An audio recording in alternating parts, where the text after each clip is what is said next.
Now, Russia's hosting a military exhibition that features some of the most advanced weapons and military equipment in the world. The show has attracted many international buyers, including long-time US allies like Bahrain and Pakistan. And with conflict in the Middle East growing, so is the global arms business. Well, Russian President Vladimir Putin says that Moscow has made $14.5 billion from arms exports in 2015 and received orders worth a further $56 billion. Now, Russia has used some of that military hardware in Syria, where its jets have killed at least 3,200 civilians. That's more than Daesh. US-led airstrikes in the country have so far killed an estimated 600 civilians. Now, the war in Syria has helped Russia maintain its position as the world's second largest arms producer and exporter after the United States. Well, let's talk more on this now with Siemon Wezeman. He's a senior researcher at Stockholm International Peace Research Institute. He joins us now from the Swedish capital. Thank you very much for your time.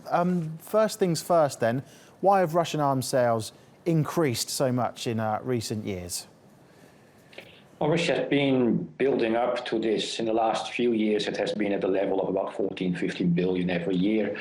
There is a lot of demand for weapons in the world. There is a lot of insecurity in Asia and the Middle East and Africa, even now again in Europe. So arms trade is doing reasonably well, and the Russians are still there. They still offer reasonably quality, good prices, low prices, and not too many questions asked when you want to buy weapons from Russia. Not too many questions about human rights, for example, or regimes that come to power in coup d'etats. So Russia is willing to supply. I remember just under a year ago when Russia started its campaign in Syria, people were saying that this, in some respect, is going to be a shop window for Russian arms. Has that been the case? Not really, I think. I mean, Russia has in the past always shown they have weapons, they work. Everybody agrees the things that they are built on experience. It's not new stuff. It's not a new country coming up with a new industry. They're reliable partners in general. They were willing to supply despite political issues. Showing the weapons that they actually work in war isn't that important anymore. And which also partly shows in how they're used in Syria. You see the highly advanced combat aircraft, Russian combat aircraft, dropping quite stupid, dumb, unguided weapons. That's not the best showcase. The best showcase is these things are there, the Russians buy them, they work, and they are reasonably priced.